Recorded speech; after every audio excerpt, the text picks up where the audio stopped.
নমস্কার ভিউয়ার্স, আমি অর্ণব শাহ। আপনি দেখছেন অর্ণবস ভিউ। কয়েকদিন আগে দর্শক একটা নিউজ করেছিলাম, যে নিউজে আমি বলেছিলাম যে আমেরিকার একটা আব্রাহাম লিঙ্কন নামে একটা যুদ্ধ জাহাজ আছে, যেটা কিন্তু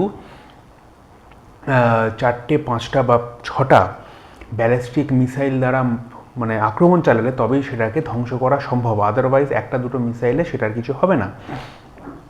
এবং ইরান যখন এই আব্রাহাম লিঙ্কন ধ্বংসের একটা নিউজ দিয়েছিল, যে তাদের ব্যালিস্টিক মিসাইল আব্রাহাম লিঙ্কনে একটা যখন অ্যাটাক করে এবং আব্রাহাম লিঙ্কন পরাস্ত হয়, অর্থাৎ তার শরীর সমাধি ঘটে, মানে যুদ্ধ জাহাজ ধ্বংস হয়ে যায়। এবার সেক্ষেত্রে মানে আমেরিকা কিন্তু বিবৃতিতে দিয়েছিল, কারণ আমেরিকার কাছে এটা কিন্তু একটা লজ্জাজনক হার, কারণ আব্রাহাম লিঙ্কন মানে প্রচুর দামি একটা যুদ্ধজাহাজ, যেখানে কিন্তু ব্যালিস্টিক দিয়ে মারলে সেই মানে যুদ্ধজাহাজ ধ্বংস করা সম্ভব নয়, ব্যালিস্টিক মিসাইল। যখন ইরান এই কথাটা বলে, আমেরিকা কিন্তু বিবৃতিতে বলে যে এটা কখনোই সম্ভব নয়, এটা সব থেকে শক্তিশালী। আমেরিকা যা যা বলে থাকে তো সেগুলোই বলেছে। আশ্চর্য মানে রকমভাবে ইরান কিন্তু তার কয়েকদিনের মধ্যে সেই আব্রাহাম লিঙ্কনে মানে যেভাবে হামলা চালানো হয়েছিল, এবং আব্রাহাম লিঙ্কন এই যুদ্ধজাহাজটা দাউ দাউ করে আগুনে জ্বলছে, এরকম অবস্থায় একটা ভিডিও কিন্তু সবার সামনে এনেছে। ইরান এটা দাবি করছে যে এটাই আব্রাহাম লিঙ্কন, এবং সেখানে আগুন লেগেছে, এবং ইরানের ব্যালিস্টিক মিসাইল সেই যুদ্ধজাহাজে গিয়ে কিন্তু অ্যাটাক করেছে। এক্ষেত্রে দুটো জিনিস চিন্তার বিষয়।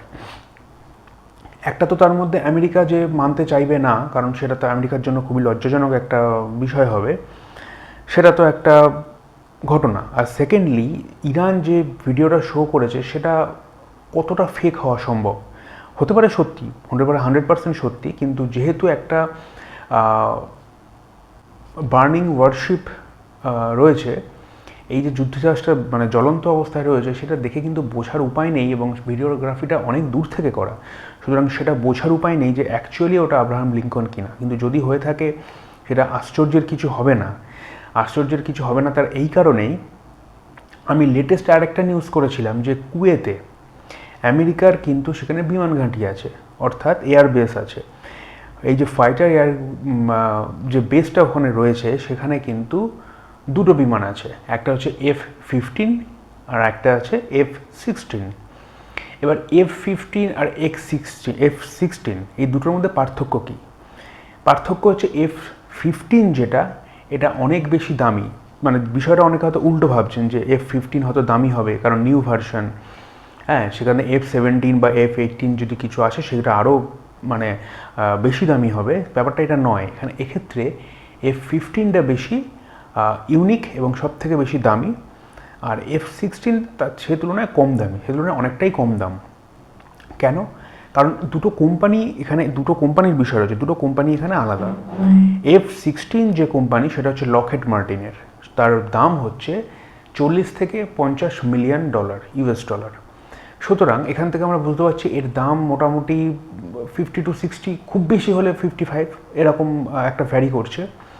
কিন্তু F-15-এর দাম কিন্তু অনেক, এর প্রায় 3 গুণ, অর্থাৎ $150 মিলিয়ন US ডলার্স। তার কারণটা কি? কারণ হচ্ছে এটা হচ্ছে বোয়িংয়ের, ওইটা লকহেড মার্টিন আর এটা হচ্ছে বোয়িং, সেই জন্য এটার দাম কিন্তু অনেক বেশি, এবং F-16-এর থেকে এর আকার এবং আয়তন এবং এর পেস অনেক বেশি।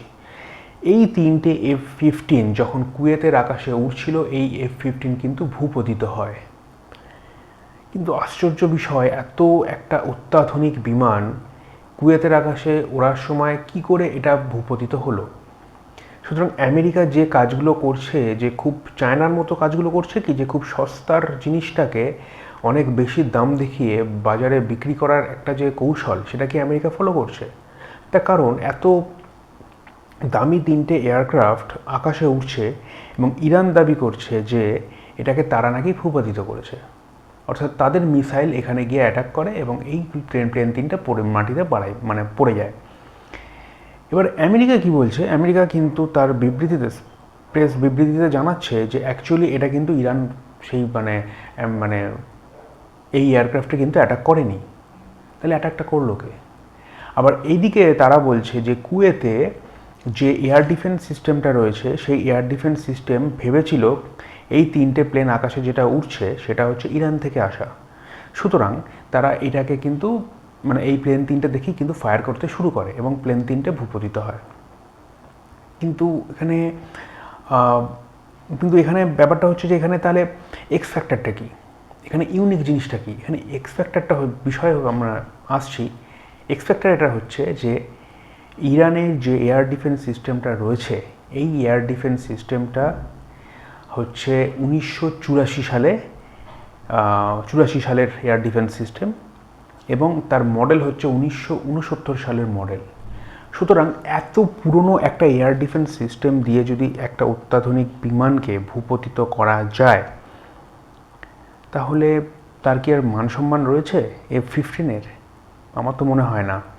এবার আমেরিকা বলছে যে তাদের কোনো রকম টেকনিক্যাল প্রবলেমের জন্য প্লেন 3টে ক্র্যাশ করে এবং তাদের যারা পাইলট আছে তারা সেফ আছে, তারা সেখান থেকে বেরিয়ে যায়। তাহলে যদি কোনো রকমভাবে টেকনিক্যাল গ্লিচ হয়ে থাকে বা কোনো রকমভাবে টেকনিক্যাল এরর হয়ে থাকে, প্লেন 3টে মাটিতে পড়ে যায়, তাহলে সেক্ষেত্রে কি 3টে প্লেন একসাথে হতে পারে একটা হতো বা দুটো হতো বা 3টে হতো, কিন্তু 3টে যখন একসাথে হয়েছে মানে আলাদা আলাদা হতে পারতো, হয়তো 3টেই হতো কিন্তু আলাদা আলাদা হতো, একই সাথে 3টে কী করে হলো? কারণ কি কোনো বাইরের শত্রু যখন আক্রমণ চালাবে 3টে প্লেনকে একসাথে দেখেই আক্রমণটা চালিয়েছে। সুতরাং 3টে প্লেনের একসাথেই সেখানে কিন্তু ওই অ্যাটাকটাকে কিন্তু রুখতে কিন্তু সক্ষম হয়নি। সুতরাং সেখান থেকে বোঝা যায় যে আমেরিকার অ্যাকচুয়ালি যে সমস্ত ইনস্ট্রুমেন্টগুলো বাজারে বিক্রি করছে বা যে ওয়েপন্সগুলো বাজারে বিক্রি করছে সেটা কতটা সত্যি বা কতটা ওভার ভ্যালুড, এই বিষয়গুলো কিন্তু চিন্তা করার বিষয় রয়েছে। এবারে এই আব্রাহাম লিঙ্কনের বিষয়ে কিন্তু আমাদের বিস্তারিতভাবে জানতে হবে যে অ্যাকচুয়ালি ওটা আব্রাহাম লিঙ্কন কিনা। কারণ যদি না হয় তাহলে আমেরিকা কিন্তু আর নতুন আব্রাহাম লিঙ্কনের কোনো ছবি কেন প্রকাশ করলো না? ইরান যখন দেখাচ্ছে যে আমরা অ্যাটাক করেছি, আমেরিকা বলছে না এটা হয়নি। ইরান তার ভিডিওগ্রাফি দেখাচ্ছে কিন্তু আমেরিকাতে কোনো ভিডিও দেখাতে পারছে না, এখনও পর্যন্ত দেখায়নি যে না এটা অ্যাকচুয়ালি এটা রয়েছে আমাদের ভূমধ্যসাগর, মানে যে কোনো সাগরে হোক, আরব সাগর হোক, ইন্ডিয়ান ওশান হোক, যে কোনো সাগরে এটা সেফ আছে, সেটাও কিন্তু এখন আমেরিকা দেখাতে পারেনি। সুতরাং সেদিক থেকে বিচার করলে কিন্তু জিনিসটা অনেক সন্দেহজনক। আমেরিকা যেভাবে পয়সা বা দেশের মানুষের টাকা খরচ করছে এই যুদ্ধে, পার ডে $2 বিলিয়ন করে খরচ হচ্ছে। সুতরাং যদি আমরা 30 দিনের যুদ্ধটা দেখি তাহলে কিন্তু আমেরিকা $60 to $70 বিলিয়ন, কোনো দেশের এত টাকা জিডিপি নেই, সেই $বিলিয়ন কিন্তু আমেরিকা নষ্ট করছে এই যুদ্ধে। এর এর অ্যাকচুয়ালি আউটকাম কী আছে আমি জানি না। হয়তো পুরোপুরি তেলের বাজারটাকে কন্ট্রোল করার জন্য আমেরিকা, হয়তো ডোনাল্ড ট্রাম্প কয়েকদিন আগে একটা জায়গায় বলেছিলেন যে আমাদের উদ্দেশ্য বা ইরানের পরবর্তী কে গভর্নমেন্টে হবে সেটা আমাদের ইচ্ছা মতো হবে। সুতরাং এটা অ্যাকচুয়ালি দেশের সার্বভৌমত্বের ক্ষেত্রে একটা অত্যন্ত থ্রেট। কোনো দেশের গভর্নমেন্ট এটা বলতে পারে না অন্য দেশের ক্ষেত্রে। সুতরাং এটা তো একটা চিন্তার বিষয়। আর সেকেন্ডলি হচ্ছে ইরানকে আক্রমণ করা অত সোজা নয়।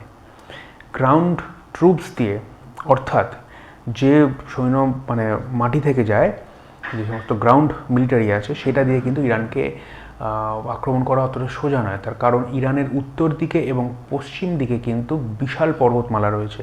সুতরাং সেটাকে টপকে ইরানে ঢুকে ইরানকে অ্যাটাক করা অতটা সোজা নয়। আর যে দেশের গ্রাউন্ড যদি আমার দেশের সমস্ত পর্বতমালা হয় তাহলে তার সমস্ত ডিটেলসটা আমার কাছে থাকবে, কোন জায়গায় কেমন আবহাওয়া, কোথায় কি রয়েছে, সেটা বাইরে থেকে আসা সৈন্যের পক্ষে জানা সম্ভব নয়। যেরকম ঠিক রাশিয়ায় রয়েছে, রাশিয়ায় ঢোকা সহজ সৈন্য নিয়ে, কিন্তু বেরোনো সহজ নয়। সেই জন্য সেই সময় তখন কত বড় লিডার অ্যাডলফ হিটলার, কিন্তু সেও কিন্তু সেখান থেকে বেরোতে পারেনি। সুতরাং কিছু কিছু দেশের ভৌগোলিক অবস্থানের উপর নির্ভর করে সেই দেশ কতটা সুরক্ষিত। এক্ষেত্রে আমার তো মনে হয় ইরান বেশ সেফ। তবে এই যুদ্ধের পরবর্তী বিষয় নিয়ে এখনও আর কোনো আপডেট আসেনি। সুতরাং আমি যেটা নিয়ে শুরু করেছিলাম, আব্রাহাম লিঙ্কন বা এই যে ফাইটার জেটগুলো নিয়ে শুরু করেছিলাম, সেটা নিয়ে পরবর্তীতে কোনো রকম যদি আপডেট আসে সেটা নিয়ে সর্বপ্রথম হাজির হব আমি অবশ্যই আপনাদের সামনে।